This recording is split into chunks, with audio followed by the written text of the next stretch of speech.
sentimiento que siempre contamos en estos eventos es de gratitud.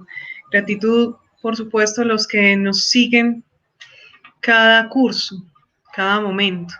Y gratitud, por supuesto, a las nuevas personas que nos acompañan.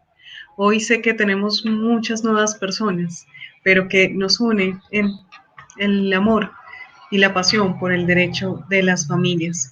Hoy entonces vamos a hablar de mi tema de tesis de maestría.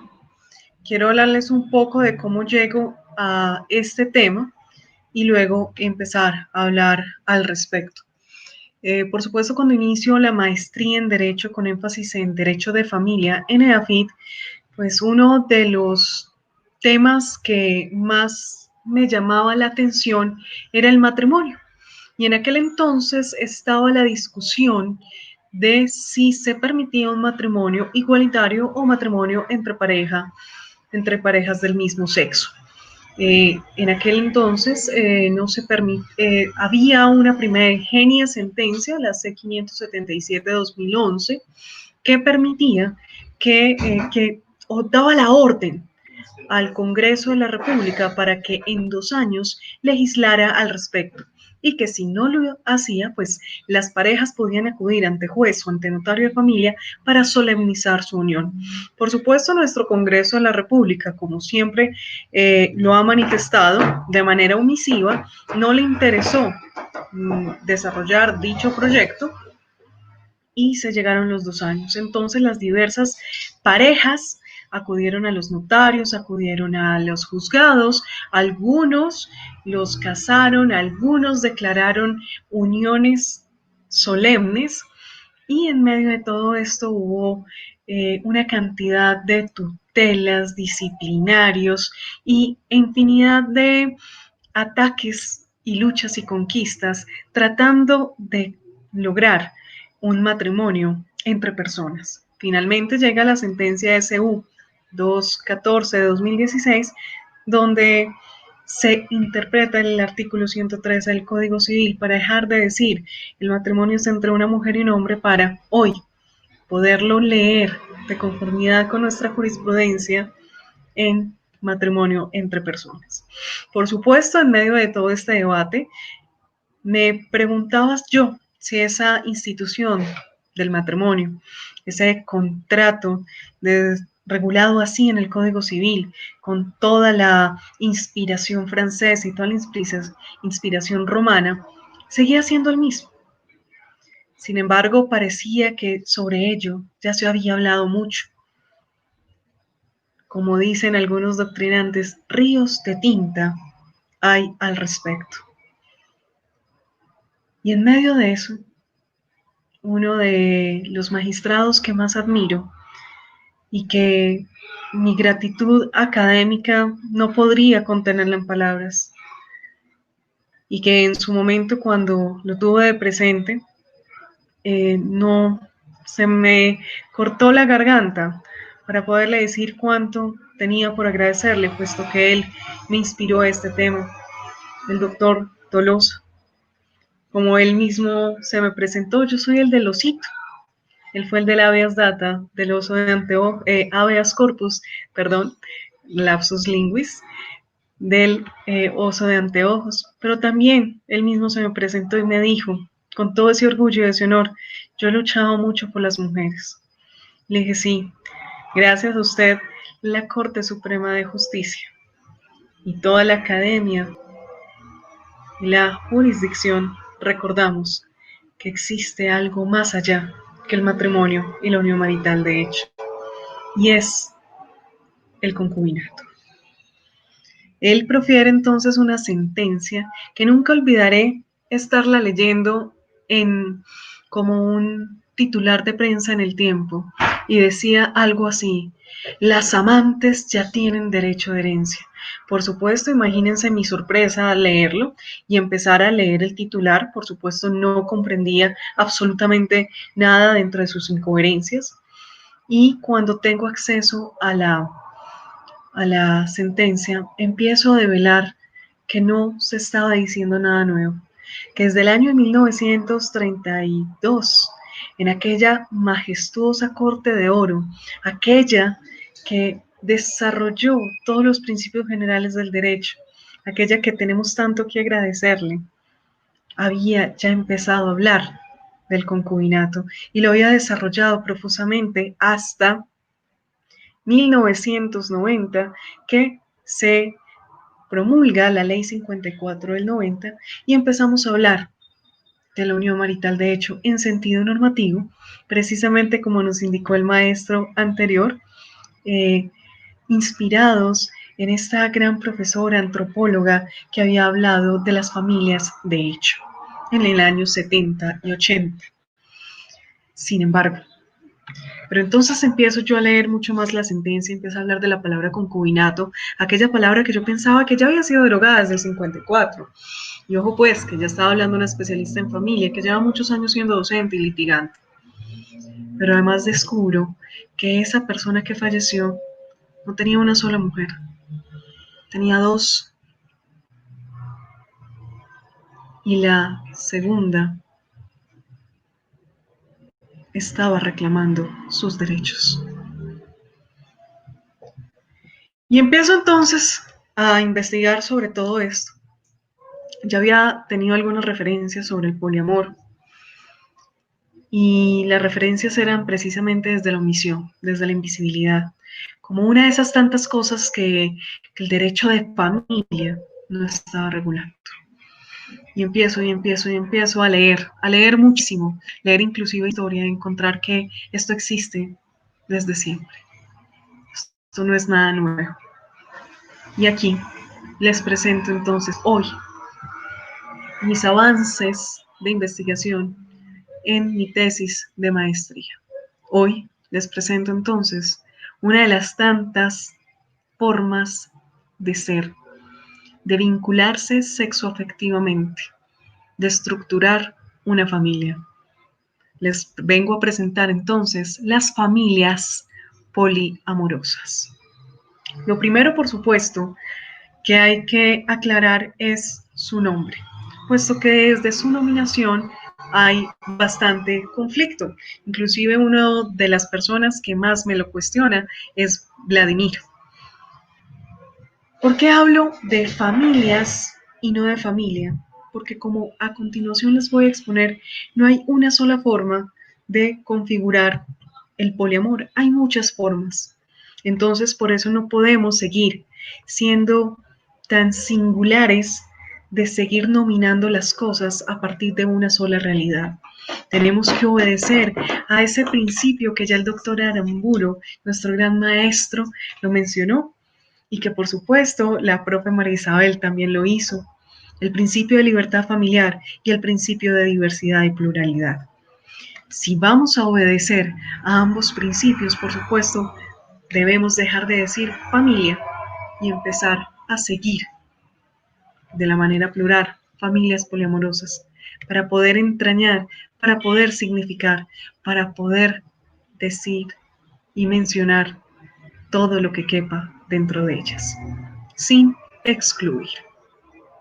Eso es lo primero, familias poliamorosas. Ahora bien, el nombre poliamor. El nombre poliamor tiene toda una historia, inclusive la historia me parece extraordinaria porque viene del cine.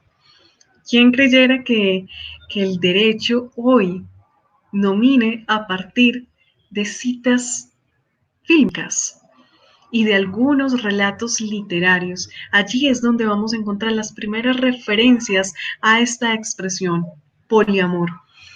Es más, viene de una palabra en francés llevada al inglés y por supuesto esto traduce en nuestro castellano. Para aquellos que se cuestionan tanto cuando el derecho utiliza palabras que la RAE aún no ha reconocido. Esta debe ser una de tantas. Cuando entonces hablamos de poli, estamos hablando ya de un sufijo contrario a mono. Mono significa, curiosamente, no uno, sino que significa par. Y más que par, mono significa dos. Qué cosa tan extraña desde las matemáticas. Imagínense cómo estaría aquí un ingeniero, un matemático, un físico puro, cuando les hablo que esos sufijos que son del latín, se traducen entonces para el derecho en esas cosas. Poli entonces es lo contrario de mono. Mono que viene siendo la materialización de hoy un principio que vamos a descubrir que ya no lo es, que es el de la monogamia. Monogamia implicaría que una persona con el otro, es decir, uno con uno, ahí viene el mono, pero en realidad son dos. Por el contrario, poli ya no habla de uno con uno, sino de uno con varios y todos con todos. Ahí viene el poli. Pero lo que más extraordinario me parece es agregar la palabra amor. Esa palabra que ha estado tan ajena al derecho, precisamente dentro de esa inspiración y pretensión que desde el siglo XVII y XVIII, en esas corrientes racionalistas y positivistas, han pretendido que el derecho sea una ciencia. Entonces habría que hablar de conceptos que permitan definiciones para alcanzar precisamente el orden de la seguridad, el orden y la seguridad. Entonces, ¿cómo vamos a permitir que el derecho, que es una ciencia, que tiene que ser ordenada, que tiene que ser segura, permita un concepto como el amor? Un concepto que por esencia es indefinible. Sin embargo, nuestra propia Constitución lo trae en el 44 como un derecho fundamental prevalente en el interés superior de niños, niñas y adolescentes.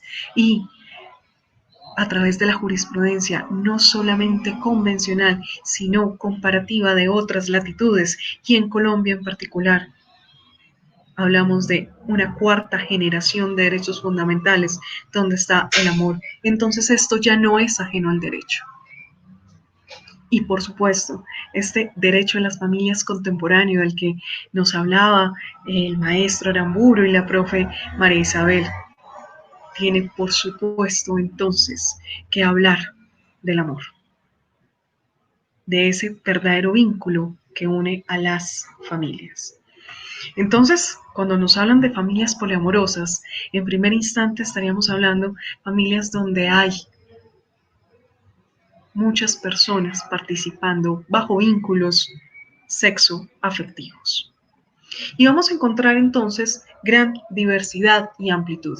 Ojo con esto, por supuesto que como no tenemos una sentencia que lo defina, ni siquiera a nivel internacional, pues entonces tenemos que acudir a aquellas disciplinas auxiliares del derecho, o más bien que acompañan el derecho, para poder definir esto. Los conceptos los he encontrado en la terapia familiar, que es una vertiente de la psicología, y por supuesto en el trabajo social. Y encuentro satisfactoriamente y llena de sorpresas que estas disciplinas, además de contener las tipologías familiares que todos hemos conocido, habilita una cantidad extraordinaria de tipologías familiares que siempre hemos visto, pero que no las habíamos nominado o definido. Y entre esas, la poliamorosa. Entonces, la terapia familiar y el trabajo social y por supuesto la antropología hablan de varios sentidos de poliamor. Un primer sentido, que yo lo llamaría en sentido muy amplio y muy abierto, se refiere entonces a aquellas personas que no establecen relaciones monogámicas, ni ocasionales, ni permanentes o formales con nadie. Estamos entonces hablando en términos castizos de personas que son promiscuas, es decir, un hombre o una mujer o una persona sin identidad, que no se identifique con un género en particular, que se vincula de manera sexoafectiva no con un otro, sino con muchos. Nosotros les llamaríamos en términos populares una persona promiscua. No se vincula de manera formal ni permanente con nadie, sino de manera transitoria occidental con muchas personas. Puede ser una decisión de vida, como puede ser también una etapa de vida. Esto en particular no lo regula el derecho, ni tampoco le debe interesar por ahora. Hay un segundo escenario en donde vamos a encontrar entonces personas que tienen actualmente una construcción de pareja o de familia bajo la modalidad de pareja formal permanente monogámica. Es decir, estamos hablando de personas que se encuentran actualmente casadas o actualmente en unión marital, de hecho. Sin embargo, por una de dos razones, comparten vínculos sexoafectivos adicional a su cónyuge y o compañera permanente con una segunda, tercera o más personas. Entonces lo que estamos viendo es que va a tener relaciones paralelas. Una originaria, que será la matrimonial o la marital, sumada a otras que serán de manera transitoria u ocasional. Y estas otras pueden ser o bien por pacto de la pareja formal o bien por silencio. Dicho pacto puede ser a su vez expreso o tácito. Explico a través de un ejemplo. Vamos a encontrar una pareja matrimonial en donde la mujer tiene un amante. Este amante es oculto.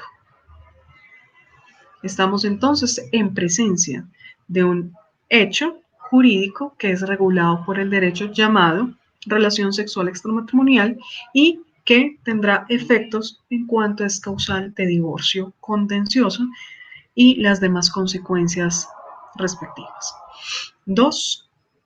Esta misma mujer tiene un amante, pero porque en pareja matrimonial lo pactaron. Es lo que conocemos como relaciones abiertas. Entonces, ambos lo han decidido, que pueden tener sexo ocasional con otras personas bajo ciertas condiciones y bajo ciertos pactos.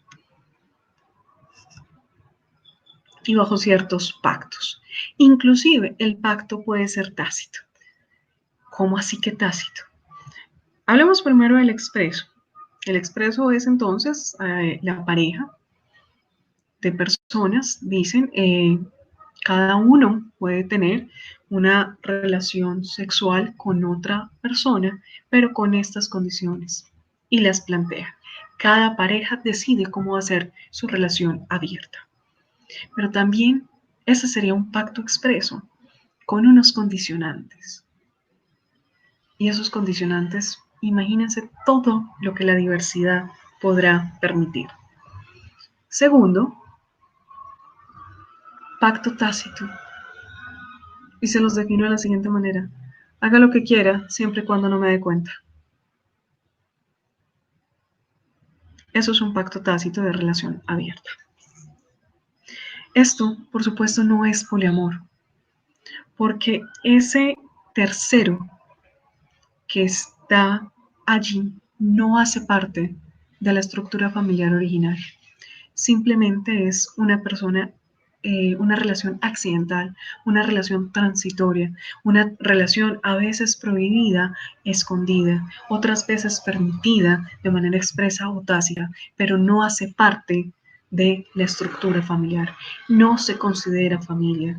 Puede haber sexoafectividad, pero no hay solidaridad, no hay comunidad de vida, no hay proyecto de vida en común. Por supuesto, esto tampoco es poliamor, pero ya el derecho lo mira porque está precisamente, sí, ahí están las diapositivas, Paula,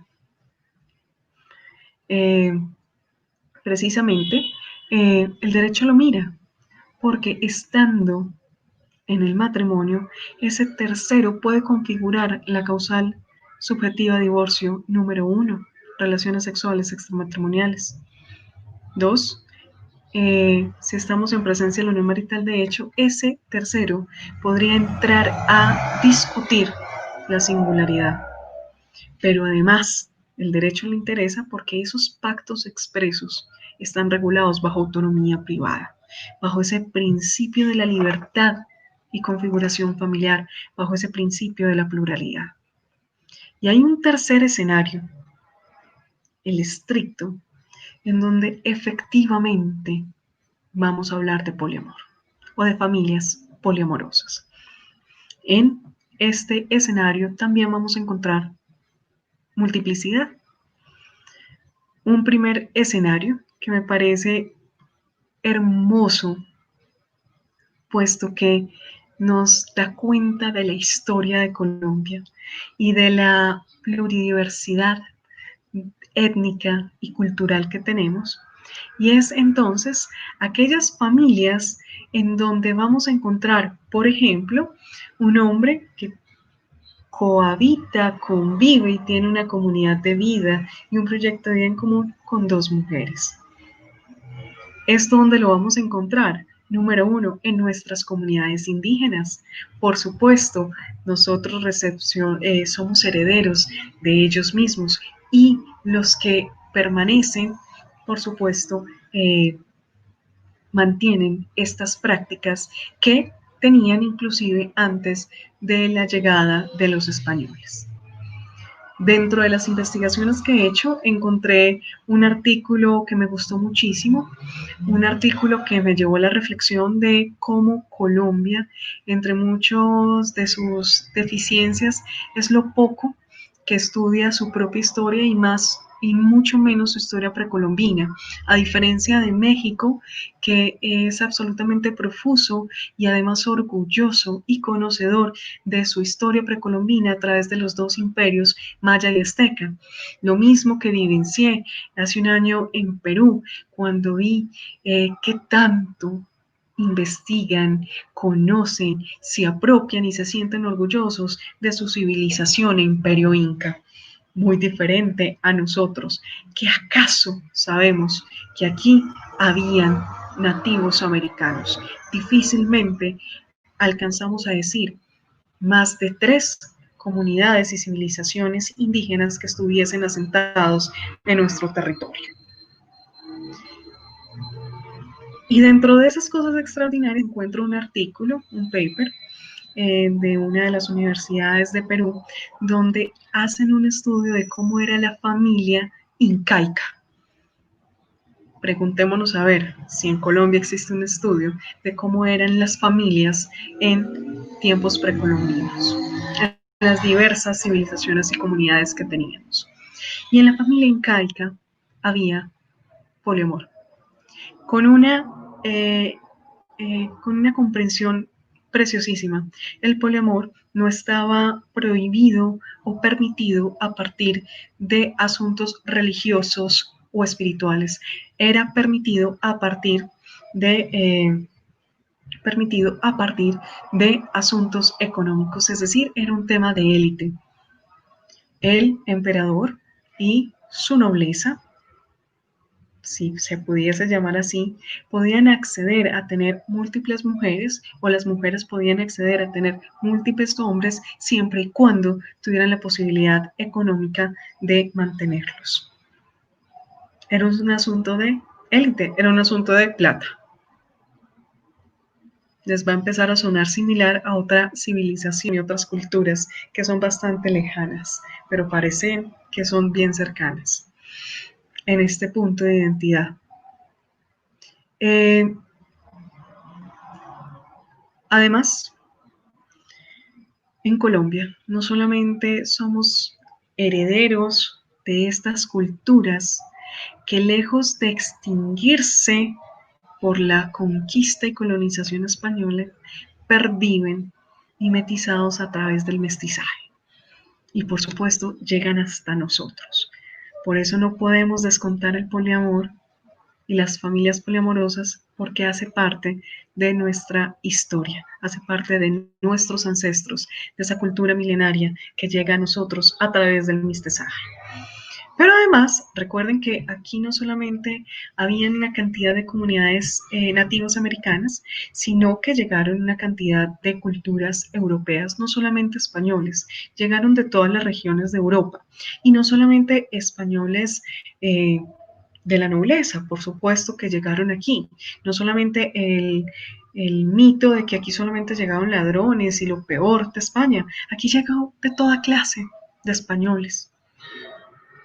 Y con ellos también llegaron judíos que venían de la persecución de aquel entonces y muchos moros, es decir, árabes. Y todos ellos vienen con su cultura, una cultura que al llegar a territorio americano tienen que camuflar para no seguir siendo perseguidos. Pero, no obstante, camuflarse pervive. Por eso, y podríamos ver que dentro de varios en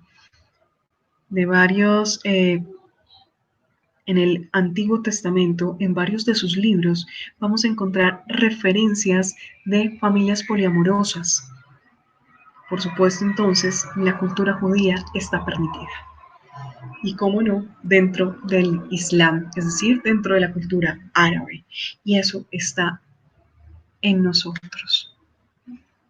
Adicionalmente a ello, recuerden que con la conquista y la colonización también vinieron esclavos de todo el territorio africano, quienes también trajeron sus propias culturas y que lo vemos, por supuesto, en el territorio insular colombiano, como San Andrés Isla, que tiene sus propios raizales, en San Basilio de Palenque, cerca de Cartagena, por supuesto en nuestro litoral pacífico, en la costa Caribe y en el departamento de Chocó.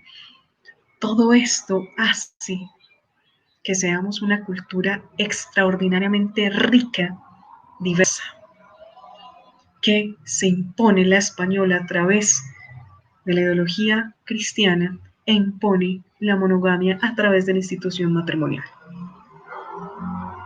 Pero no podemos olvidar el resto de nuestra pluridiversidad étnica y cultural. Por eso en Colombia esto no es nuevo, simplemente le estamos dando nombre, le estamos dando visibilidad a través del concepto. Vamos a empezar a reconocer constitucional y legalmente porque por supuesto que también son familia.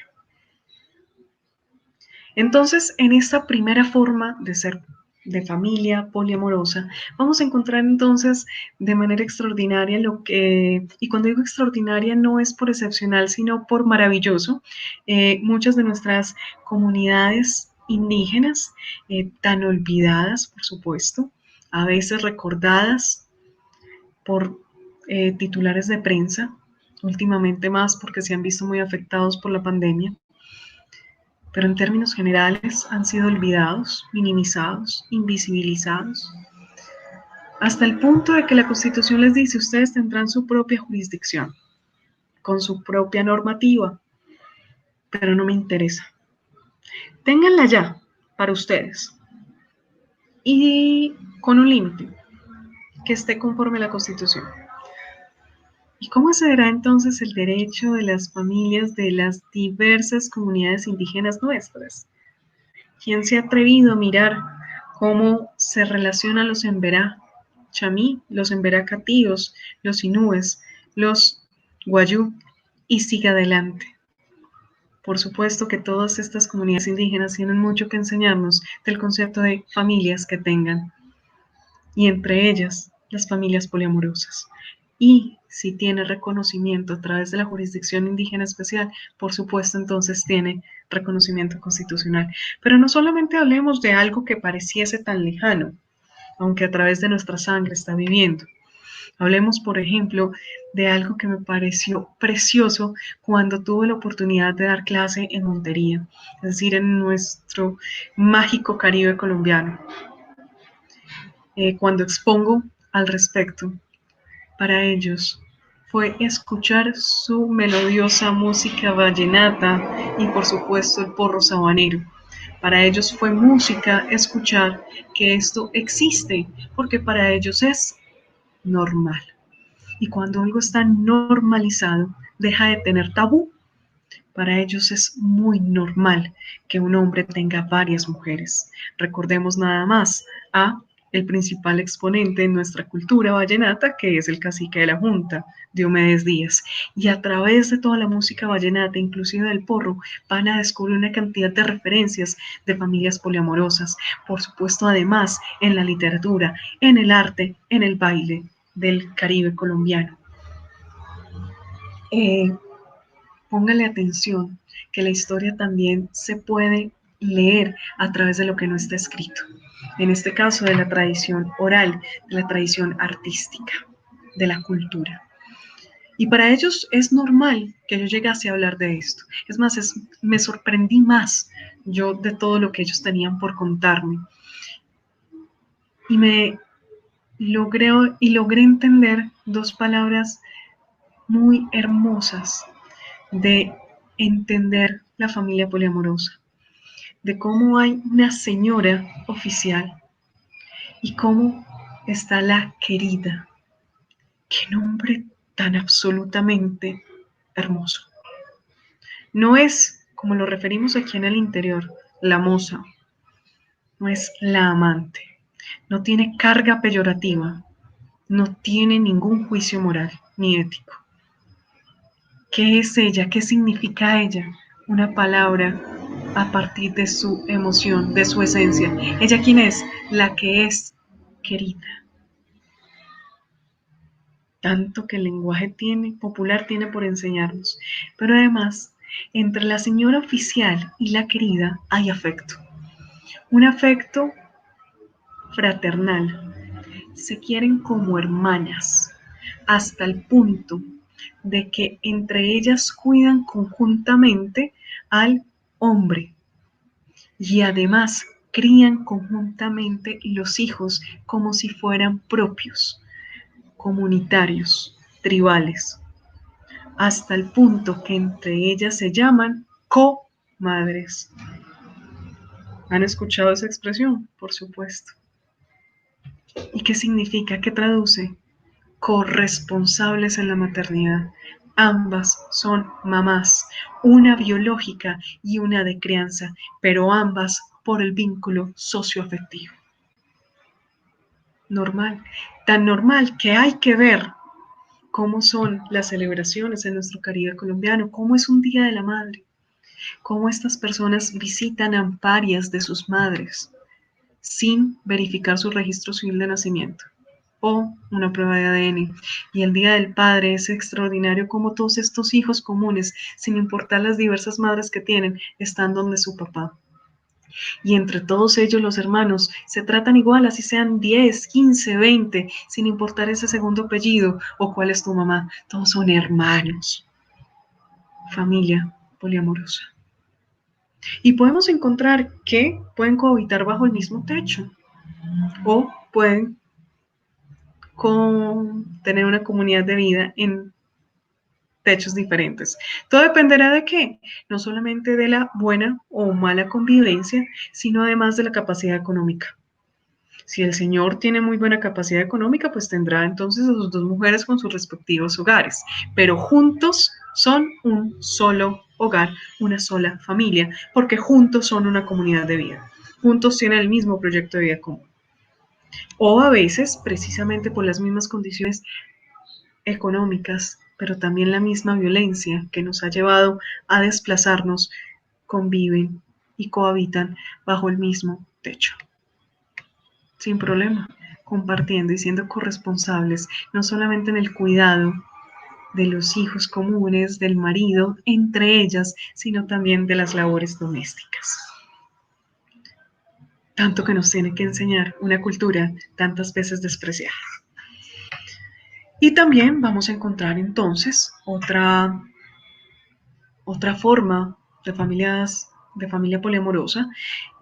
Bueno, eso también lo pude verificar que sucede en el litoral pacífico, en el Chocó, es muy normal, absolutamente normalizado. Además, con mayor razón porque allá todos son familia, todos están vinculados por los mismos apellidos. Por eso es que uno a veces de manera humorística y quizás hasta burletera tiene ciertos apellidos relacionados con la cultura afro del Chocó. Pues por supuesto todos descienden del mismo amo esclavista.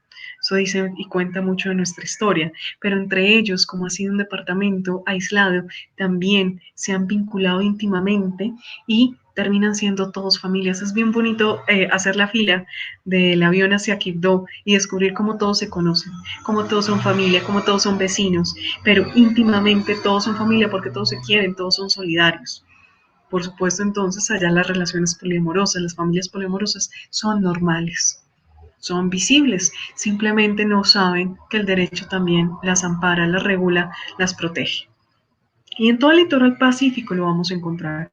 Pero entonces, en la región andina, en el centro, que vamos a encontrar también relaciones poliamorosas, pero soterradas, negadas bajo expresiones peyorativas como la moza, como la amante, como la otra, como la segunda, y una cantidad de referencias que no parecen bien, pero eso no significa que no existan. Por supuesto que las hay. Por eso es que podemos decir tranquilamente que puede coexistir el matrimonio con la unión marital de hecho. En dicho caso, pues habrá un matrimonio vigente, pero sin convivencia. Por eso es que se permitirá la unión marital de hecho por el tema de la singularidad. Qué bonita historia, Kevin. Me encantan esas cosas que pasan. En unos relatos que también escuché el año pasado también sucedió algo así. Ni siquiera familiares, hermanas. Ahora bien, pero aquí también tenemos el señor que continúa con su vínculo matrimonial y sigue vinculado a su cónyuge y tiene una segunda familia. Ambas se conocen, saben la una de la otra, pero no se hablan ni se mencionan. Porque es que el mencionar da existencia. Recuerden, como dijo el Evangelio, la palabra se hace carne, se hizo carne. Cuando mencionas, existe. Y eso lo venimos a ver nosotros precisamente cuando abrimos las sucesiones.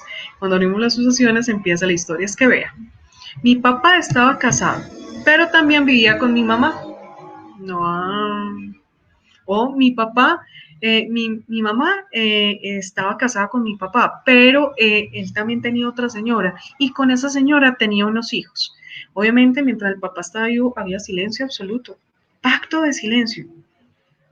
Se sabe que hay otra familia, se sabe que hay otros hermanos, pero en silencio. Hay que ocultar, soterrado, por esas palabras peyorativas, pero eso no podemos decir que no exista. ¿Qué entonces va a determinar esa persona que es promiscua de manera sexoafectiva? A esa persona, por ejemplo, a esas parejas matrimoniales o maritales que permiten relaciones abiertas con otros, con pacto, sin pacto o inclusive oculto, a la familia poliamorosa. Algo tan simple como ¿qué es familia? Y la respuesta es esta. ¿Hay comunidad de vida? Sí, entonces es familia. ¿Hay proyecto de vida común? Sí, es familia. Hay vínculo socioafectivo, es decir, basado en la solidaridad y en el amor. Sí, entonces es familia. Y así podemos decir si lo son o no. Por ejemplo, vamos al caso. No, Ángela, no estoy confundiendo. De pronto tu sesgo ideológico no te permite ver las cosas como son. Por supuesto que si no escuchaste el inicio de la conferencia, una cosa es la promiscuidad y otra cosa es la palabra amante. Pero más importante es entender qué significa el poliamor. En el Pacífico sí son familia y en el Chocó también lo son. Que lo neguemos desde la palabra no significa que no lo sea desde los hechos. Pero es parte de la construcción que estamos haciendo. Y por supuesto, para algunos resulta incómodo. Para mí lo resultó mucho cada vez que descubría ciertas cosas y todavía me pueden resultar algunas cosas incómodas porque es que incomoda precisamente lo que desconocemos muchas veces. Pero para eso estamos abiertos y esa es la belleza del derecho de las familias. Y quizás también puedo confundir. es que precisamente el conocimiento es dinámico, es una puerta abierta que permite todos los días aprender y quizás mañana tenga más claridad y quizás mañana también pueda decir cometí un error y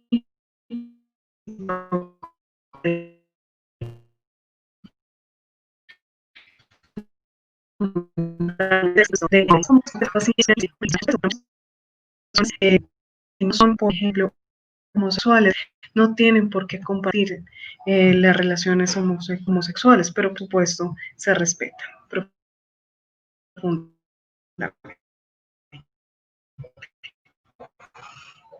Eso,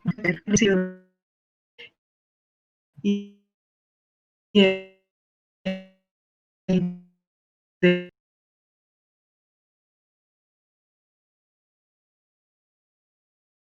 dadas entre sí por vínculos naturales o jurídicos que funda su existencia en el amor, el respeto y la solidaridad, y que se caracteriza por la unidad de vida o de destino que liga íntimamente a sus miembros o integrantes más próximos.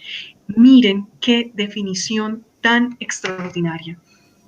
Más allá de quedarnos en lo que encontramos en el bloque de constitucionalidad, a través de todos esos tratados internacionales que, por supuesto, iluminan nuestra Constitución y que, por supuesto, se los tengo aquí referidos en esta sentencia, en esta diapositiva, en el bloque de constitucionalidad. Por ejemplo, encontramos en la Declaración Universal de los Derechos Humanos, artículo 16, que nos hablan del derecho a fundar una familia sin restricción alguna. ¿Cuál familia? La que queramos, inclusive aquella con varios.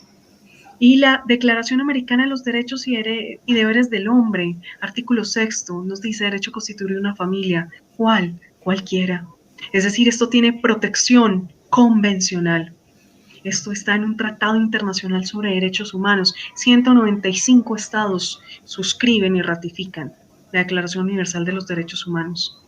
En todos los países del mundo es un derecho a constituir la familia. ¿Cuál? Cualquiera. Nos dice sin restricción alguna. Por supuesto, el número de personas que integran la pareja no es una restricción. Y a nivel latinoamericano, a nivel más bien americano, tenemos este también. Es decir, si el Estado no nos protege esto, podemos ir ante la Corte Interamericana de Derechos Humanos, porque miren que tenemos el derecho a constituir una familia. ¿Cuál? La que quiera. Una familia inclusive siendo solteros, familia unipersonal, una familia con el otro, familia matrimonial o marital, pero también una familia con varios, familia poliamorosa. Por supuesto, dentro de nuestra Constitución política, en el artículo 42, en concordancia con todos estos que se refieren a familia, entonces también nos da todo el sustento constitucional para darle poder a la familia poliamorosa. Ahorita Estela al final recuerda que hacemos las preguntas. Miren, por ejemplo, en el artículo 5 nos habla de la familia como institución básica de la sociedad. ¿Cuál familia? Todas las tipologías que se permitan. 13. Se proscribe la discriminación por razones de origen familiar.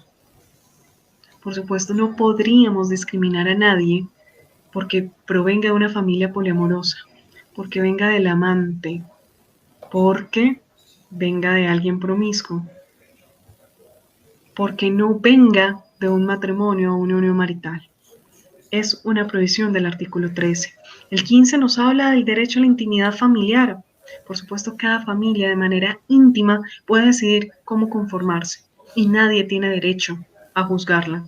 Eso se llama derecho a la intimidad familiar, que es además un derecho fundamental de la familia entendida como un sujeto colectivo de derechos. Por supuesto, a continuación encontramos el 28, que es el derecho a que nadie me moleste, pero no solamente a mí, sino también a mi familia. ¿Cuál? Cualquiera, así sea una polimorosa.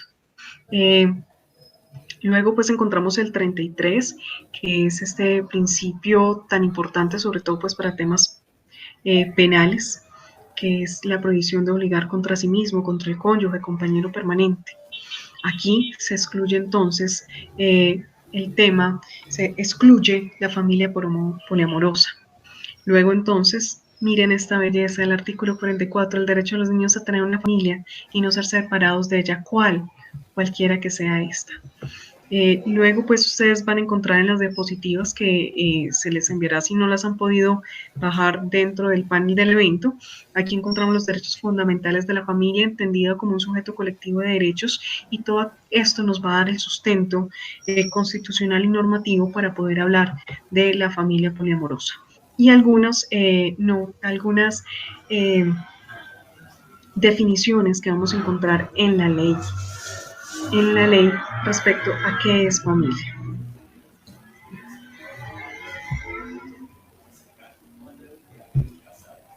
Aquí entonces les hago un recuento, no de todas, sino de las más importantes, jurisprudencia relacionada al matrimonio y la unión marital de hecho, entendidas ambas instituciones como familia. ¿Y por qué son importantes? Porque cada vez que la Corte Constitucional, sea en sede constitucional o de tutela, define el matrimonio, la unión marital de hecho como familia, esa definición de familia nos va a servir igualmente para que nos permita decir que la familia poliamorosa es familia, es también familia. Estas cuatro, por favor, señores, si somos expertos en derechos de las familias, estas cuatro deben ser leídas, aprendidas, estudiadas y reflexionadas por todos nosotros. Para mí, estas cuatro son las hito. No lo serán para todos. Para mí, personalmente, por ser el tema de mayor apasionamiento, son las principales. 271 que ya les referí, la 886 también tiene unas definiciones extraordinarias, la C577 que es para mí la más importante y la SU 214 que permite el matrimonio igualitario.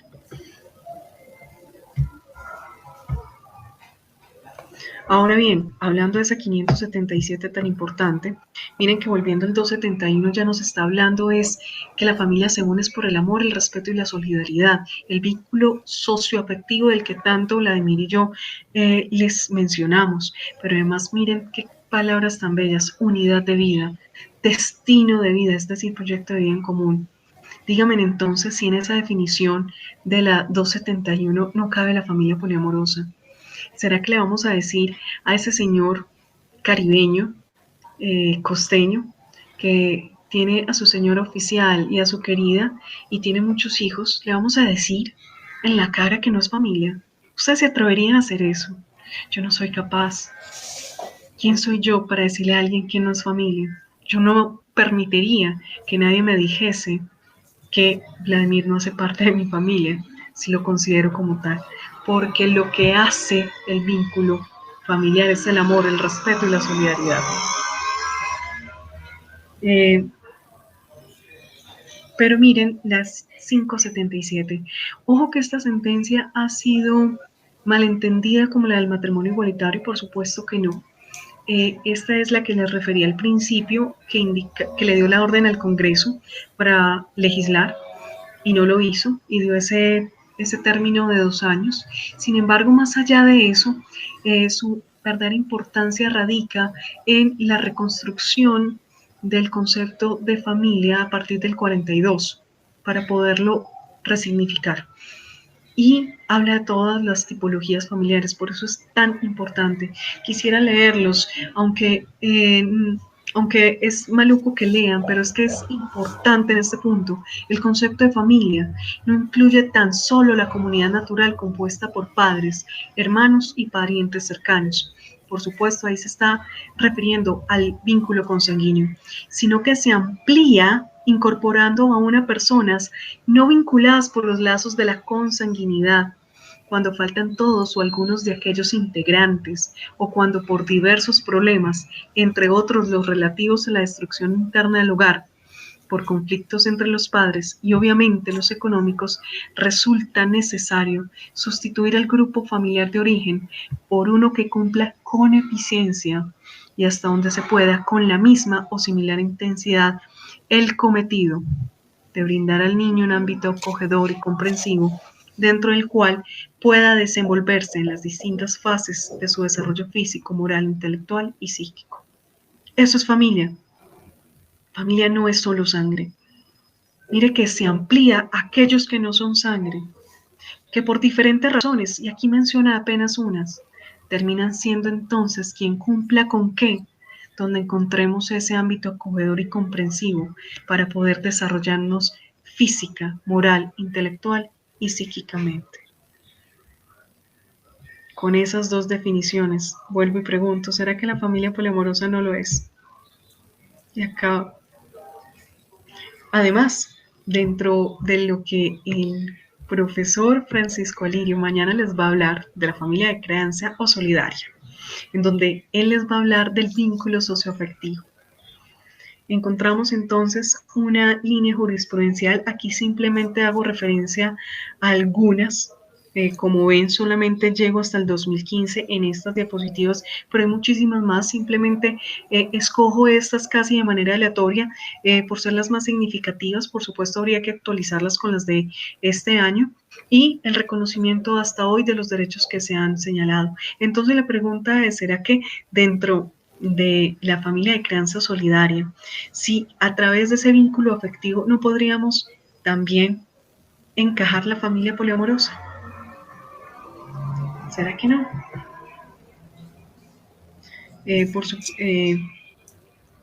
Aquí encontramos otras dos definiciones bastante importantes, se las dejo, estas son referidas a la familia de crianza. Esta sentencia, aunque de tutela, es muy importante para entender la familia socioafectiva de crianza, y las definiciones que contienen me permite ampliar el concepto de familia y poder ingresar allí a la familia poliamorosa.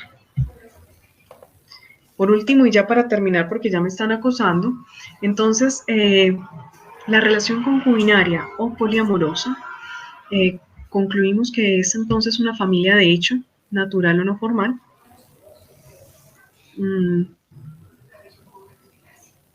Familia o no, es una familia de hecho, regulada por los hechos, es decir, de facto, natural, no está regulada todavía por el derecho de manera extraordinaria y no es todavía una relación formal. Pero entonces la pregunta que tenemos que hacernos es la siguiente. ¿Tiene esa relación concubinaria o poliamorosa los mismos derechos y efectos que tiene la relación marital y la conyugal? ¿Podríamos hablar entonces de una igualdad relativa entre las tres instituciones para podernos preguntar y dar la respuesta? Si estos efectos personales y patrimoniales que tiene tanto el matrimonio como la unión marital de hecho serán entonces aplicables para la familia poliamorosa y esa relación concubinaria. Es un trabajo en construcción, es una investigación, como ustedes acaban de ver, no solamente tiene una orientación histórica para poder entendernos, una orientación por supuesto antropológica y sociológica de nuestra cultura, porque el derecho no es solamente la norma, el derecho también es la realidad que regula lo sociológico y por supuesto el derecho son los valores y los principios, lo axiológico, para poder hablar verdaderamente una tridimensión del derecho. Es una investigación en construcción a partir entonces, como acaban de ver, de el estudio convencional, del estudio constitucional, de las diversas jurisprudencias que las tres cortes en sede constitucional, tanto Consejo de Estado, Corte Suprema de Justicia como Corte Constitucional, nos está manifestando, nos está recreando los varios conceptos de familia que debe haber para poder incluir todas las tipologías familiares, incluyendo la poliamorosa, y regresar al pasado, a esas sentencias de la Corte Suprema de Justicia de Oro que hasta el 90 regularon la relación concubinaria, para podernos preguntar, ¿será que también tiene un estado civil?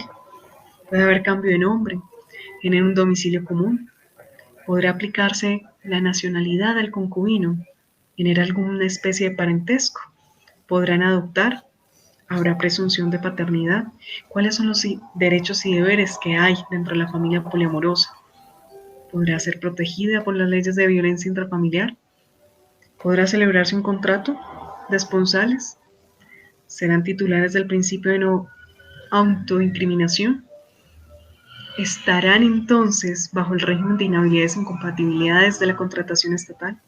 Se agravarán los delitos cuando se comete contra algún miembro de la familia poliamorosa. Pero además los patrimoniales, ¿qué tipo de sociedad patrimonial con forma. No puede ser conyugal ni patrimonial, entonces ¿cuál? ¿Se podrán celebrar capitulaciones? ¿Se podrá hacer una afectación a vivienda familiar o constituir patrimonio familiar inembargable? ¿Habrá derecho a alimentos, de herencia, porción conyugal o marital?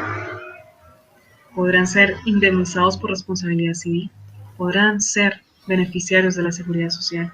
¿Cuántas preguntas tenemos por contestar? ¿Y eso qué significa? Un reto. Un reto implica una transformación.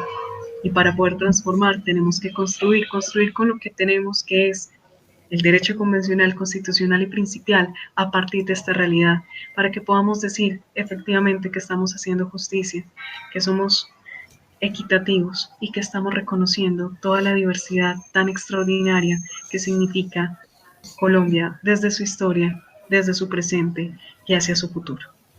Muchísimas gracias por escucharme y espero más adelante. Ustedes son los primeros de los primeros que me escuchan.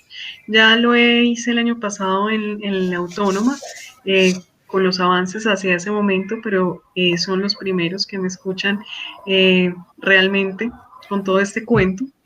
Y espero terminando este año poderles dar los resultados definitivos por ahora, porque como les digo, es una construcción y eh, y así debe serlo.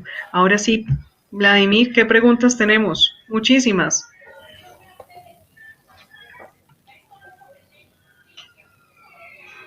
Estela, pues ese es uno de los interrogantes que tenemos por resolver, porque entonces tendríamos que cuestionarnos si el deber de fidelidad es un deber contenido en una norma de derecho público o si las partes podrían pactar en contrario. Mira la profundidad de la pregunta que haces, porque la respuesta va a implicar que si los deberes y obligaciones que nacen del contrato matrimonial son de derecho público y por lo tanto irrenunciables, o son de derecho privado y por lo tanto admitiría pacto en contrario, hasta el punto de renunciar al deber de fidelidad, hasta el punto que si alguna de las partes es infiel, no sería causal de divorcio. ¿Cuánto tendríamos entonces que cuestionar esa pregunta que tú acabas de hacer? Y muchas gracias por hacerla. La siguiente.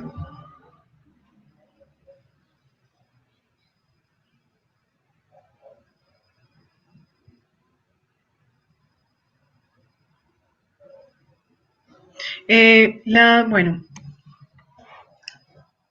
John, hasta María Victoria Calle y la anterior Corte Constitucional tuvimos grandes avances en el derecho de las familias. Mira que en la pasada Corte no solamente se reconoció la adopción por parejas del mismo sexo, sino también el matrimonio igualitario entre parejas del mismo sexo, entre otros grandes avances en materia de familia. Hoy dentro del sector académico se nos recomienda por la corte que tenemos muy conservadora y ambivalente no generar más litigio estratégico, no solamente porque podríamos perder lo ya conquistado, sino porque lo que se presente puede que no sea el escenario para lograrlo. Entonces, en sede de hoy Corte Constitucional, yo personalmente no tengo mayor esperanza precisamente por los magistrados que tenemos ahora. Algunos muy conservadores, algunos muy liberales, pero no logramos el 4-3 necesario. Y algunos muy ambivalentes. Sin embargo, podemos seguir pidiendo. Porque es que si nosotros los litigantes no pedimos, recuerden que la Corte obra en este punto de oficio y ellos no podrían llegar a tomar las decisiones necesarias. Sin embargo, la Corte Suprema de Justicia Sala Civil, sobre todo en cabeza del doctor Luis Alonso Rico, Haroldo Quirós, que ayer nos regaló una maravillosa sentencia sobre unión marital de hecho y capitulaciones, y Tolosa, incluyendo por supuesto Álvaro García y los demás, están haciendo un trabajo muy bonito que poco a poco nos van dando cositas para no ser tan revolucionarios que generen reacción negativa y por lo tanto desobediencia civil, sino además para poder ir construyendo poco a poco como lo hace verdaderamente la jurisprudencia. tengo mucha fe en ellos. En el Consejo de Estado no encuentro más allá que las referencias en cuanto a temas de seguridad social y y reparación directa, pero también son muy cercanos a lo que diga la Corte Suprema de Justicia.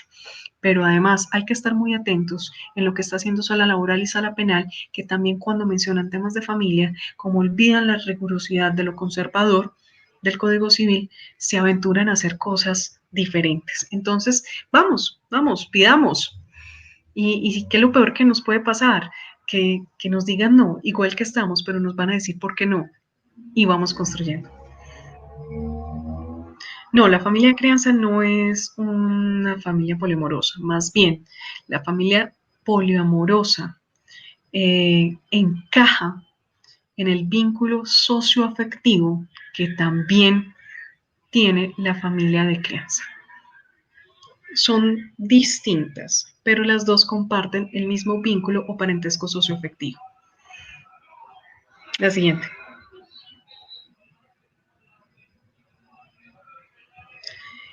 Si hay una separación, pues tendríamos que mirar las vinculaciones que tienen. Si una de las personas está bajo vínculo matrimonial, pues a esa persona deberá entonces hacérsele la liquidación de sociedad conyugal si la tiene vigente.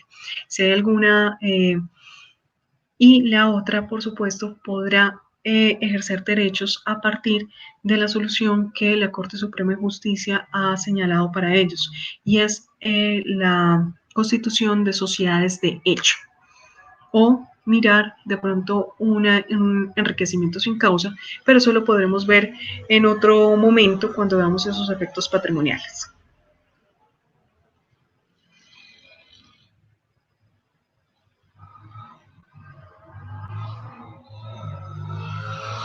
Por supuesto, Lina, más que un trasfondo machista, me gusta más utilizar la palabra patriarcal.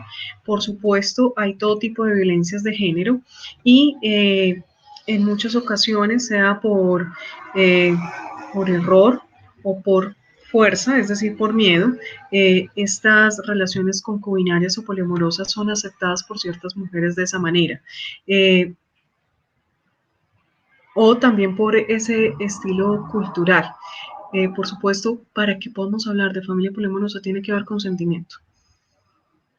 Un consentimiento que debe estar exento de vicios, un consentimiento libre, espontáneo, un consentimiento que no sea forzado, un consentimiento, pero además recuerda que el vínculo es socioafectivo y que esto no solamente lo debemos pensar desde el sistema patriarcal, sino pensarlo que no solamente existe la poliginia, es decir, un hombre con varias mujeres, sino que también está la poliandría, una mujer con varios hombres, y olvidarnos el tema de géneros y de orientaciones sexuales.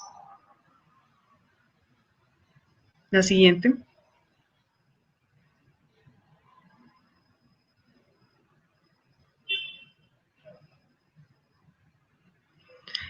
Por supuesto, Alberto, que no hay requisitos formales, porque cuando tú hablas de requisitos formales, estaríamos hablando ya de una institución, y una institución es aquella que está regulada a través de normas jurídicas, y esto, por supuesto, que no lo está.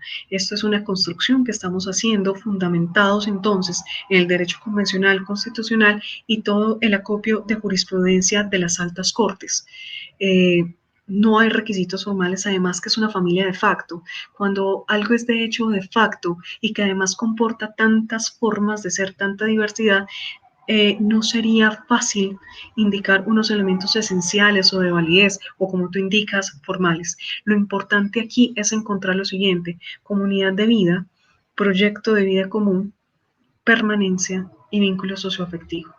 Con eso usted define y ubica cualquier situación. Si hay comunidad de vida, hay familia. Si hay proyecto de vida común, destino, identidad de destino. Si hay vínculo socioafectivo, solidaridad de afecto y una permanencia. Hay familia. De dos, monogámica o de muchos, poliamorosa. Además que no me gusta hacer definiciones porque las definiciones generalmente son excluyentes y se vuelven pétreas, entonces no permiten evolucionar en el derecho. ¿Hay alguna otra pregunta?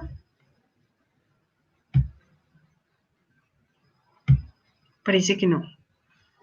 Bueno, muchísimas gracias. Yo sé que el tema es atrevido, como muchas cosas en el derecho de las familias que resultan incómodas, que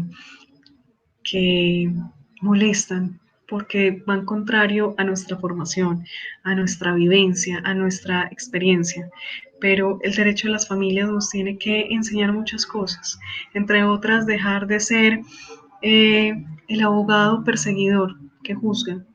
El derecho de las familias tiene que obedecer precisamente nosotros, en nuestra ética, tenemos que operar precisamente bajo los principios del derecho de las familias. En este punto, el de intimidad, diversidad y, por supuesto, libertad, libertad familiar. Pero además de ello, eh, el respeto. Estamos en construcción, tan en construcción que el nuevo proyecto no la menciona. Es de estos temas que todavía resultan invisibles, que es mejor no hablar de ellos porque incomodan, molestan, pero así como en algún momento la concubina, la amante, la que vivía en unión libre bajo la ley del monte, pasó a llamarse compañera permanente y a tener los mismos derechos que la cónyuge en el año 90 mediante la ley 54 y décadas buscando su reconocimiento, asimismo creo yo que pasará con la familia poliamorosa. Hoy genera resistencia. ¿Y eso qué significa? Que estamos haciendo las cosas bien y que vamos a seguir luchando por estas cosas. Los invito entonces a seguir construyendo y a que se abran sus ojos, a que reconozcamos la historia tan extraordinaria que tiene Colombia y que no la tienen tantos países, pero a veces sabemos más de Francia y Estados Unidos que de nosotros mismos, que reconozcamos nuestra diversidad multiétnica y cultural y que el derecho está llamado a eso, a ser igual de diverso como nuestra realidad. Muchísimas gracias por permanecer hasta este momento y espero en otras ocasiones darles más avances de esta investigación, porque precisamente me nutro de todos ustedes y de mis colegas tan queridos que también me enseñan tanto. Hoy estuve como todos ustedes como alumna tomando nota.